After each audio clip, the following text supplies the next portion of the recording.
நாம எல்லாருமே நம்ம வாழ்க்கையில எப்போதாவது ஒரு முறை இந்த ஒரு விஷயத்த நிச்சயம் கடந்து வந்திருப்போம். நீங்களும் இதை யோசிச்சிருக்கலாம். அதாவது ஒரு குடும்பத்துல அம்மாவோட அன்பு பத்தி பேச நமக்கு 1000 வார்த்தைகள் இருக்கு இல்லையா? கண்டிப்பா. கவிதைகள், பாட்டு, சினிமான்னு எல்லாமே அம்மாவோட தியாகத்த ரொம்ப பெருசா கொண்டாடும். அது நமக்கு பழகி போன ஒண்ணுதான். ஆமா. ஆனா அப்பாவோட அன்பு மட்டும் ஏன் எப்போதுமே ஒரு மௌன மொழியாவே தங்கிடுது?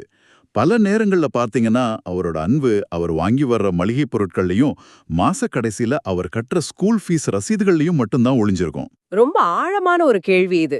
ஏன்னா, அப்பாக்கள் அப்படிப்பட்ட ஒரு அமைதியான அன்ப தான் காட்டுவாங்க. கரெக்ட். இன்னைக்கு நாம செய்ய போற இந்த ஆழமான தேடலோட மையக்கருத்தும் அதுதான். நாம இன்னைக்கு விவாதிக்க போற படைப்பு எழுத்தாளர் பிரபாகரன் எழுதின அப்பாவின் அலைபேசி. இந்த புத்தகத்தோட முன்னுரையில அவர் ஒரு சூப்பரான ஒப்புமையை சொல்றாரு. ம். அந்த நதி சம்பந்தப்பட்ட ஒப்புமை தானே? ஆமா, அதேதான். அப்பாவோட அன்புங்கிறது எந்த பெரிய ஆரவாரமும் இல்லாம ஆழத்துல பெருகும் ஒரு நதி மாதிரி அப்படின்னு சொல்றாரு. அந்த நதிக்கு மேல அலைகள் இருக்காது, சத்தமும் இருக்காது. ஆனா அடிநீர் ஓட்டத்துல ஒரு உயிரையே தன்னுள் சுமந்து போற ஆழம் இருக்கும். அந்த நதிங்கிற ஒப்புமை ரொம்ப ரொம்ப சரியானது. எப்படி சொல்றது? நம்ம சமூக கட்டமைப்பிலேயே அப்பாக்கள் தங்களோட உணர்வுகள வெளிய காட்டுறது ஏதோ ஒரு பலவீனம் மாதிரி தான் கட்டமைக்கப்பட்டிருக்கு. நீங்க கவனிச்சிருப்பீங்க. ஆமா, அது ஒரு எழுதப்படாத சட்டம் மாதிரி ஆயிடுச்சு. எக்ஸாக்ட்லி. இப்போ கள்ளக்குறிச்சிய சேர்ந்த எழுத்தாளர் பிரபாகரனோட எழுத்து நடைய பத்தி நாம இங்க கண்டிப்பா பேசியே ஆகணும். மனித வாழ்க்கையோட மிக எளிமையான அன்றாட நிகழ்வுகள வச்சுட்டு மனித மனசோட இருண்ட பக்கங்கள வெளிச்சம் போட்டு காட்டுறதுதான் அவரோட பெரிய பிளஸ். ஆமா, அவரோட மத்த கதைகளையும் இதை நான் படிச்சிருக்கேன். கரெக்ட். ஒரு ஊமைக்குயிலின் மௌன ராகம், அப்புறம் ஷாத்தான் தேவதையாக மாறிய கதை, இந்த மாதிரி படைப்புகள்லயும் அந்த யதார்த்தத்தை நம்ம பார்க்க முடியும். எந்த விதமான செயற்கையான இலக்கிய வார்த்தைகளும் இல்லாம நம்ம வீட்டு ஹால்ல உட்காந்து ஒருத்தர் கதை சொல்ற மாதிரி ஒரு நெருக்கத்தை அவர் எழுத்து உருவாக்கும். அந்த நெருக்கம் உண்மையாவே இந்த புத்தகத்தை வாசிக்கும்போது எனக்குள்ளே ஏற்பட்டுச்சு. ஆனா இதுல எனக்கு ஒரு பெரிய ஆச்சரியம் என்னன்னா, புத்தகம் அப்பாவின் அலைபேசி அப்படிங்கிற தலைப்புல இருக்கு. அப்பாவோட மௌனமான அன்பை பத்தி பேசுது. ஆமா. ஆனா கதை தொடங்குற விதம் முற்றிலும் வேற இருக்கே. ஒரு மகனோட வாழ்க்கையில நடக்கிற மிக சாதாரணமான ரொம்ப சந்தோஷமான ஒரு நாளோட விவரிப்பாதானே கதை நகருது. ம். அது பல பேருக்கு தோன்ற ஒரு விஷயம்தான். அதாவது கதையோட நாயகன் தன்னுடைய ஆபீஸ் வேலைகளை முடிச்சிட்டு அவனோட நண்பன் கமலோட கல்யாணத்துக்கு போக தயாராகிறான். அவன் கூட தீபன்னு இன்னொரு நண்பனும் சேர்றான். இந்த நண்பர்கள் குழுவோட பேச்சும் அவங்களோட பின்னணியும் எதுக்காக இவ்ளோ டீட்டெயிலா சொல்லப்பட்டிருக்குன்னு எனக்கு கொஞ்சம் குழப்பமா இருந்துச்சு. உங்களுக்கு அது கதைய விட்டு விலகி போற மாதிரி தோணுச்சா? கொஞ்சம் அப்படிதான் தோணுச்சு. இது மையக்கருத்துல இருந்து நம்ம கவனத்தை திசை திருப்புதா அப்படின்னு ஒரு சந்தேகம் வந்துச்சு. அது ரொம்ப நியாயமான கேள்விதான். ஆனா திசை திருப்புறதுக்காக ஆசிரியர் அப்படி செய்யல. பாத்தீங்கன்னா, ஒரு பெரிய உணர்வுபூர்வமான அதிர்ச்சிய வாசகர்களுக்கு குடுக்கறதுக்கு முன்னாடி, அவங்கள ஒரு பாதுகாப்பான, சந்தோஷமான மனநிலைக்குள்ள கொண்டு வரது ஒரு மிகச்சிறந்த உளவியல் உத்தி. ஓஹோ, அதாவது ஒரு பில்டப் மாதிரி சொல்றீங்களா? ஆமா, கரெக்ட். அந்த நண்பர்கள் குழுவ நீங்க ஒரு நிமிஷம் கவனிங்க. அதுல கமல் அப்படிங்கிறவரு அந்த நாயகனுக்கு அட்வைஸ் பண்ற ஒரு அண்ணன் மாதிரி. நாயகனை விட வயசுல சின்னவனா இருந்தாலும் ரொம்ப பொறுப்பானவன். ஆமா, அவன்தான் அந்த குரூப்லயே மெச்சூர்டான ஆளு. அதேதான். மறுபக்கம் தீபன பாருங்க. 2 பேரையும் விட வயசுல ரொம்ப சின்னவன். ஆனா மரியாதை கொடுக்கறதுல சிறந்தவன். இவங்க 3 பேரும் சேர்ந்து ஒரு பாதுகாப்பான வட்டத்தை உருவாக்குறாங்க. அதாவது நம்ம லைஃப்ல என்ன பிரச்சனை வந்தாலும் இந்த மாதிரி நண்பர்கள் இருந்தா ஈஸியா சமாளிச்சிடலாம்னு தோணுமே, அந்த மாதிரி ஒரு ஃபீல். எக்ஸாக்ட்லி. ஒரு மனுஷன் தன் வாழ்க்கையில எந்த துயரத்தையும் தாங்கிக்கலாம். அவனுக்கு பின்னாடி இப்படி ஒரு நண்பர்கள் படை இருந்தா அப்படிங்கிற ஒரு உணர்வை இது வாசகர்களுக்கு கடத்துது. அது 100க்கு 100 உண்மை. நண்பர்கள்னாலே அங்க ஒரு தனி உலகம் தானே. ஆனா எனக்கு அந்த தீபன் அப்புறம் நாயகனுக்கு இடையில இருக்கிற முரண்பாட்ட ஆசிரியர் விவரிச்சிருக்க விதம் ரொம்ப சுவாரஸ்யமா இருந்துச்சு. ஆமா, அந்த சினிமா ரசிகர் சண்டை தானே. ஆமாங்க, தீபன் அம்பத்தூர் தொகுதி விஜய் ரசிகர் மன்றத்தோட தலைவரா இருக்கான். ஆனா நம்ம கதையோட நாயகனோ தீவிரமான அஜித் ரசிகர். விஜய் அஜித் ரசிகர்கள்னாலே அங்க நடக்கிற சண்டைகள் நமக்கு நல்லாவே தெரிஞ்சதுதான். ஆமா, சோஷியல் மீடியாவே அதுக்கு ஒரு பெரிய உதாரணம். கரெக்ட். நாயகன் விஜய் படங்களை கிண்டல் பண்றதும் தீபன் அஜித் படங்களை கிண்டல் பண்றதும் அதனால 2 பேருக்கும் கோபம் சண்டை போடுறதும் அப்புறம் சரியாகி 2 நாள்ல திரும்பவும் ஒன்னா சேர்றதுன்னு அவங்க நட்பு விவரிக்கப்படுது. ம். ஒரு சீரியஸான கதையில இந்த சினிமா ரசிகர் மன்ற சண்டைகள் எல்லாம் ஒரு தேவையற்ற திணிப்புன்னு உங்களுக்கு தோணலையா? மேலோட்டமா பார்த்தா அப்படிதான் தோணும். ஆனா இத கொஞ்சம் ஆழமா யோசிச்சு பாருங்களேன். வாழ்க்கையில எதுவுமே நிரந்தரம் இல்ல. எல்லாமே எந்த நிமிஷத்துலயும் மாறிடும் அப்படிங்கிற ஒரு மாபெரும் உண்மையை சொல்லப் போற கதை இது. ஆமா, கதையோட கோர் அதுதான். அந்த பெரிய உண்மைக்கு நேர் மாறா இந்த சின்ன சின்ன சண்டைகள், இந்த சினிமா ஹீரோக்களுக்கான விவாதங்கள், இது எல்லாமே நம்ம சாதாரண வாழ்க்கையோட குறியீடுகள். நம்ம வாழ்க்கையில எந்த ஒரு பெரிய பிரச்சனையும் இல்லாதப்போ மட்டும்தான் நாம இது மாதிரி சின்ன விஷயங்களுக்காக சண்டை போட்டுட்டு இருப்போம், இல்லையா? ரொம்ப கரெக்ட்டா சொன்னீங்க. நிம்மதியா இருந்தாதான் இதெல்லாம் பண்ண தோணும். ஆமா, அந்த சண்டைகளுக்கு பின்னாடி இருக்கிற ஆழமான புரிதல் அவங்களோட நட்போட அஸ்திவாரத்தை காட்டுது. இந்த சாதாரணமான அன்றாட விஷயங்களை ஆசிரியர் எவ்வளவு துல்லியமா பதிவு செய்றாரோ அவ்வளவுக்கு அவ்வளவு அடுத்து வரப்போற அந்த அசாதாரணமான நிகழ்வு ஒரு பெரிய இடியா நம்ம மேல இறங்கும். வாவ்! இப்பதான் அது புரியுது. அந்த யதார்த்தமான விஷயங்கள் மூலமா நம்மள அந்த உலகத்துக்குள்ளேயே அவர் இழுத்துக்கிறாரு. அதேதான், அதுதான் அந்த முரண்பாடுகளோட உண்மையான வேலை. சரி, இப்போ நீங்க சொன்னதை வச்சு பார்க்கும்போது அது நல்லாவே புரியுது. அந்த சாதாரண நாளோட இன்னொரு முக்கியமான பகுதி கமலோட கல்யாணம். கமல் ஒரு காதல் திருமணம் பண்ணிக்க போறான். ஆமா, ரொம்ப போராட்டத்துக்கு பிறகு நடக்கிற கல்யாணம் அது. கரெக்ட். அந்த நண்பர்கள் ஒன்னா ஒரே கம்பெனில வேலை பார்த்தப்போ கமல் தன் காதல்ல சந்திச்ச தடைகள், போராட்டங்கள் எல்லாத்தையும் நாயகன் கிட்டயும் தீபன் கிட்டயும் ஷேர் பண்ணிருக்கான். இப்போ அந்த போராட்டங்கள் எல்லாம் முடிஞ்சு அவன் கல்யாணம் சுபமா நடக்க போகுதுங்கிறது ஒரு பெரிய கொண்டாட்ட மனநிலையை உருவாக்குது. ஒரு பாசிட்டிவான வைப் அங்க இருக்கு. ஆமா, நாயகன் தான் ஆபீஸ்ல 2 மணி நேரம் முன்னாடியே பர்மிஷன் கேட்டு கிளம்புறான். அவனோட மேனேஜரும் உடனே பர்மிஷன் கொடுத்துறாரு. எல்லாமே ரொம்ப சரியா எந்த தடையும் இல்லாம நடக்குது. வாட்ஸ்அப்ல தீபன் கிட்ட இந்த மெசேஜ் வருது. நாயகன் அம்பத்தூர்ல இருந்து சென்ட்ரல் போற பஸ்ல ஏறுறான். இந்த இடத்துல ஒரு விஷயத்த நாம ரொம்ப உன்னிப்பா கவனிக்கணும். ஒரு மனுஷனோட வாழ்க்கையில எல்லாமே அவன் பிளான் பண்ணபடியே மிக சரியா நடந்துட்டு இருக்கு. ஆபீஸ்ல ஈஸியா பெர்மிஷன், பஸ்ல உட்கார இடம், நண்பனோட மெசேஜ்னு எல்லாமே பாசிட்டிவா போகுது. ஆமா, ரொம்ப ஸ்மூத்தா போகுது பயணம். ஆனா இந்த எந்த தடையும் இல்லாத பயணம் அப்படிங்கிறது ஒரு பெரிய புயலுக்கு முந்தைய அமைதிய போல இருக்கு. மனுஷங்களான நாம எப்பவுமே எல்லாமே நம்ம கட்டுப்பாட்டுல இருக்குன்னு நினைச்சுக்கிட்டு ஒரு மிதப்புல இருப்போம், இல்லையா? கண்டிப்பா இன்னைக்கு நாள் சூப்பரா போகுதுன்னு நாம நினைப்போம். அந்த மிதப்ப கட்டமைக்கத்தான் இந்த தடையற்ற பயணம் அவருக்கு உதவுது. ஆனா அந்த மிதப்புலையும் நாயகனுக்குள்ள ஒரு சின்ன உறுத்தல் இருந்துகிட்டே இருக்கு. நண்பனோட கல்யாண சந்தோஷத்துல இருந்தாலும் அவன் தன் மனசுக்குள்ள ஒரு கணக்க போட்டுக்கிட்டே இருக்கான். என்ன நடந்தாலும் சரி, நைட்டு 10 மணிக்குள்ள தன்னோட ரூமுக்கு திரும்பிடணும்னு அவன் ரொம்ப உறுதியா இருக்கான். ம் இதுதான் எனக்கு கொஞ்சம் ஆச்சரியமா இருந்துச்சு. ஒரு நெருங்கிய நண்பனோட கல்யாணம் அங்க எவ்வளோ நேரம் வேணாலும் இருந்து ஜாலியா இருக்கலாம். சென்னை மாதிரி ஊர்ல நைட் நேர பஸ் எல்லாம் இருக்கு.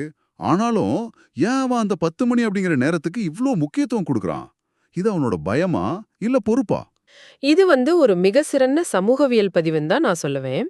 சென்னை மாதிரி பெரிய நகரங்கள்ல வாழற மிடில் கிளாஸ் இளைஞர்களோட அன்றாட மனநிலையை இது ரொம்ப அப்பட்டமா காட்டுது.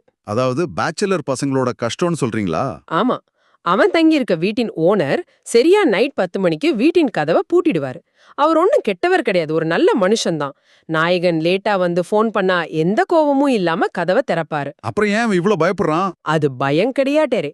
அந்த வீட்டு ஓனர் நல்லவர் அப்படிங்கிறதுக்காகவே அவரை நாம தொந்தரவு செய்யக்கூடாது அப்படிங்கிற ஒரு குற்ற உணர்ச்சி கலந்த பொறுப்புணர்வு நாயகன் கிட்ட இருக்கு.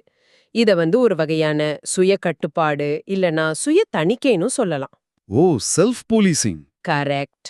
வாடகை வீட்ல தங்கியிருக்கவங்க தங்களை எப்பவுமே நல்லவங்கன்னு நிரூபிச்சுக்கிட்டே இருக்க வேண்டிய ஒரு எழுதப்படாத சட்டம் இந்த சமூகத்துல இருக்கு.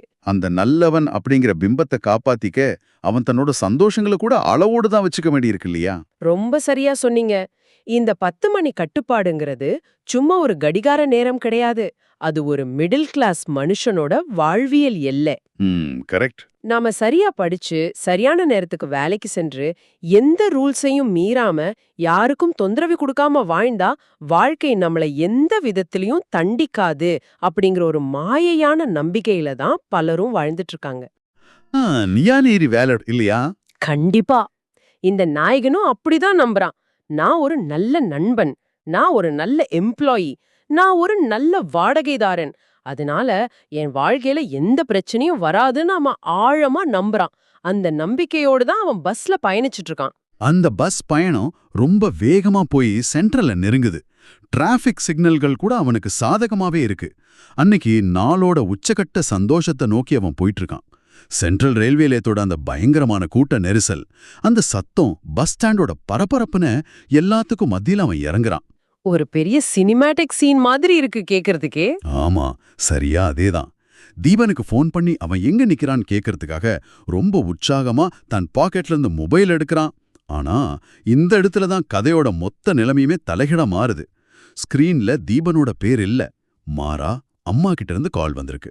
குன்னூரா உடைக்க போகுது. அம்மா கிட்ட இருந்து ஃபோன் வரும்போது அவன் என்ன நினைச்சிருப்பான்? சாதாரணமா சாப்பிட்டியா, கல்யாணத்துக்கு போயிட்டியான்னு கேட்க தான் ஃபோன் பண்றாங்கன்னு நினைச்சு இயல்பா தான் அட்டென்ட் பண்ணிருப்பான். ஆமா, ஆனா எதிர்பக்கத்துல அம்மாவோட குரல்ல அந்த இயல்பு இல்ல. அவங்க கதறி அழுதுகிட்டே ஒரு செய்தியை சொல்றாங்க.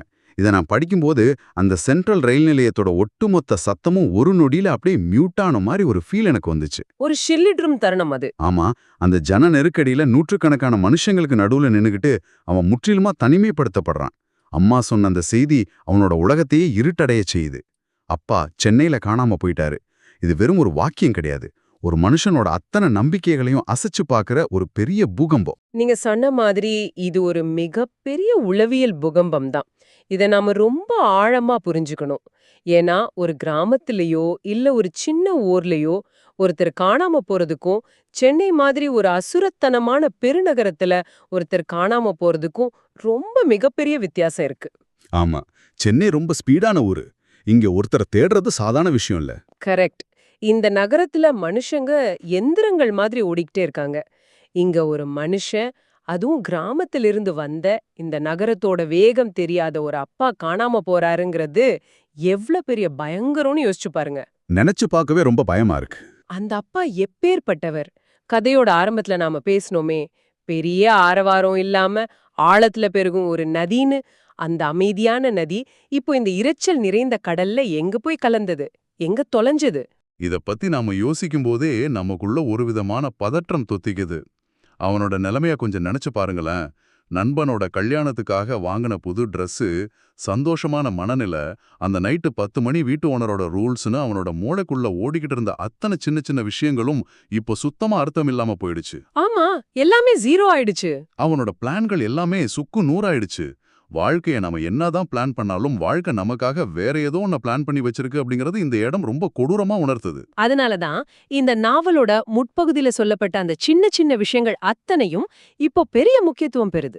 வாழ்க்கையோட ஆக பெரிய சோகங்கள் எல்லாம் ஏதோ ஒரு இருண்ட பின்னணியில தான் நடக்கும்னு நாம சினிமாவை பார்த்து பழகிட்டோம். ஆமா, மழை பெய்யும் இல்ல இடி இடிக்கும்னு எதிர்பார்ப்போம்.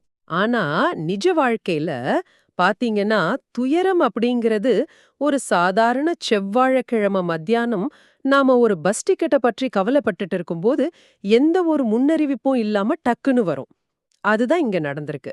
இந்த இடத்துல அப்பாவின் அலைபேசி அப்படிங்கிற தலைப்பு இன்னொரு புதிய பரிமாணத்தை எடுக்குது. கரெக்ட், அதுதான் நான் உங்ககிட்ட கேட்க நினைச்சேன். நாயகன் தன் நண்பர்களை வாட்ஸ்அப் மூலமா உடனே தொடர்பு கொள்றான், ஆபீஸ்க்கு மெயில் அனுப்புறான். அவனோட உலகம் தொழில்நுட்பத்தால ரொம்ப நெருக்கமா பின்னப்பட்டிருக்கு. ஆமா, எல்லாம் அவன் விரல் நுனியில இருக்கு. ஆனா அவனோட சொந்த அப்பா எங்க இருக்காருன்னு அந்த தொழில்நுட்பத்தால அவனுக்கு சொல்ல முடியல. இது ஒரு பெரிய முரண்பாடு இல்லையா? அலைபேசி அப்படிங்கிறது தொடர்பு கொள்றதுக்கான ஒரு கருவி.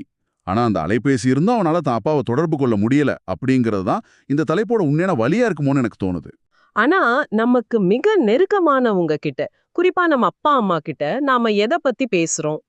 ரொம்ப கம்மி தான். மாத்திரை சாப்பிட்டீங்களான்னு அந்த மாதிரி தான் கேட்குறோம். ஆமா, அந்த உரையாடல்கள் பெரும்பாலும் வெறும் சம்பிரதாயமானதாவே சுருங்கிடுச்சு.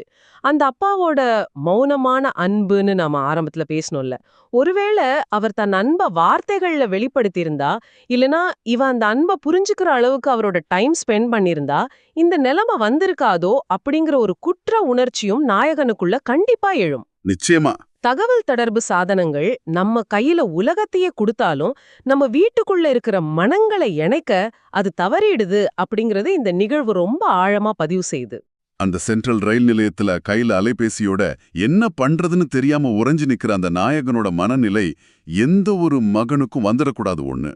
ஒரு பக்கம் தான் வாழ்க்கைக்காக, தான் காதலோட வெற்றிக்காக காத்துட்டு இருக்கிற நண்பன் கமல், அவனுக்கு இவன் கொடுத்த வாக்குறுதி என்ன ஆகும்? இன்னொரு பக்கம் அம்மா. ஆமா, தன்னை நம்பி தன் கணவனை இந்த நகரத்துல தொலைச்சிட்டு தவிக்கிற அம்மா. அந்த வாடகை வீட்டின் 10 மணி நேர கட்டுப்பாடிப்பு உனக்கு ஒரு பொருட்டே இல்ல. அவனோட பாதுகாப்பான சின்னஞ்சிறிய உலகத்தோட கதவுகளெல்லாம் உடைக்கப்பட்டு ஒரு பெரிய பயமுறுத்துற உண்மை உலகத்துக்குள்ள அவன் தூக்கி வீசப்பட்டிருக்கான். இது ஒரு தனி மனிதனோட கதை மட்டும் கிடையாது. இது பெருநகரங்கள்ல தங்கள் கனவுகளை துரத்திக்கிட்டு ஓடுற ஒவ்வொரு இளைஞனுக்கும் பின்னாடி இருக்கிற ஒரு சொல்லப்படாத பயம். நாம நம்மளோட வாழ்க்கைய அமைச்சிக்கிறதுக்காக ஓடிக்கிட்டே இருக்கோம். உண்மைதான். ஆனா அதே சமயம் நம்ம பெற்றோர்களுக்கு வயசாகிக்கிட்டே இருக்கு, அவங்களோட உலகம் ரொம்ப சுருங்கிக்கிட்டே வருது அப்படிங்கறத நம்ம வசதியா மறந்துடுறோம். அவங்க நம்மள ஒரு பாதுகாப்பான நதி மாதிரி தாங்கி பிடிச்சிருந்தாங்க. ஆனா அவங்களுக்கு ஒரு தள்ளாட்டம் வரும்போது, இந்த சமூகம் அவங்கள எப்படி பாக்குது, இந்த நகரம் அவங்கள எப்படி நடத்துது? இது ரொம்ப பெரிய கேள்வி. இந்த கேள்விகள் தான் அப்பாவின் அலைபேசி நம்ம முன்னாடி வைக்கிற பெரிய விவாதம். இத கேட்கும்போதே மனசு ரொம்ப பாரமா இருக்கு. நாம அனைவருமே ஏதோ ஒரு வகையில அந்த நாயகனை போல ஒரு ஓட்டத்துல தான் இருந்துட்டு இருக்கோம். அடுத்த மீட்டிங், அடுத்த டார்கெட், அடுத்த கொண்டாட்டம்னு பிளான் பண்ணிக்கிட்டே இருக்கோம். ஆமா, அந்த ஓட்டம் நிக்கிறதே இல்ல. ஆனா நம்மளோட அந்த பிளான்களை எல்லாம் உடைத்தெறிய ஒரு சின்ன ஃபோன் கால் போதுமானதா இருக்கு. அந்த ஒரு கால் அவனோட அத்தனை அடையாளங்களையும் அழிச்சிட்டு தொலைந்து போன அப்பாவை தேடும் ஒரு மகன் அப்படிங்கிற ஒற்றை அடையாளத்தை மட்டும் அவனுக்கு தருது.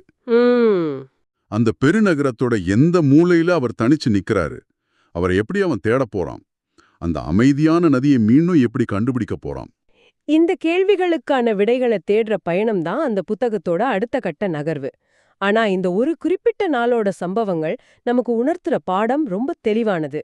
நாம நேசிக்கிற மனுஷங்க, குறிப்பா அவங்களோட அன்பை வெளிப்படுத்த தெரியாத அந்த மௌனமான மனுஷங்க நம்ம பக்கத்துல இருக்கும்போதே அவங்கள புரிஞ்சிக்க நம்ம முயற்சி பண்ணணும். கரெக்ட். அவங்க தொலைஞ்சு போன பிறகு இந்த நகரத்தோட வீதிகள்ல தேடுறதை விட அவங்க நம்ம கூட இருக்கும்போதே அவங்க மனசுக்குள்ள தேடுறது தான் உண்மையான உறவு. ரொம்ப ரொம்ப ஆழமான ஒரு சிந்தனை இது. ஒரு சாதாரண நாளோட தொடங்கும் எவ்வளவு பெரியதொரு உளவியல் மாற்றத்துல வந்து நிக்குது அப்படிங்கறத நாம இன்னைக்கு ரொம்ப விரிவா பேசணும். இந்த புத்தகத்தோட கதையை தாண்டி இது நம்ம ஒவ்வொருத்தரோட வாழ்க்கையோட எப்படி தொடர்பு பட்டிருக்குன்னு பார்க்க முடிஞ்சது. ஆமா, கண்டிப்பா. நாம விடைபெறறதுக்கு முன்னாடி இதை கேட்டுட்டு இருக்கிற உங்ககிட்ட ஒரு கேள்வியை நான் விட்டு செல்ல விரும்புறேன். அந்த நதி போன்ற எந்த ஆரவாரமும் இல்லாத மௌனமான அன்பை நீங்க கடைசியா எப்ப கவனிச்சிங்க? இன்னைக்கு உங்க அலைபேசியை எடுத்து உலகத்தோடு பேசுறதுக்கு முன்னாடி உங்க வீட்ல மௌனமா இருக்கிற அந்த உறவுகள் கிட்ட சில வார்த்தைகள் பேசி பாருங்க. அந்த மௌனம் கலையும் போது கிடைக்கிற நெருக்கம் இருக்கு பாருங்க, அது எந்த தொழில்நுட்பமும் தர முடியாதது. கண்டிப்பா. மீண்டும் ஒரு புதிய தேடலோடு அடுத்த முறை சந்திக்கலாம். அதுவரைக்கும் அந்த மௌனமான அன்பின் மொழியை புரிஞ்சுக்க நாம முயற்சி செய்வோம். அந்த ஒரு ஃபோன் கால் அவனோட வாழ்க்கைய முற்றிலுமா மாற்றிடுச்சு.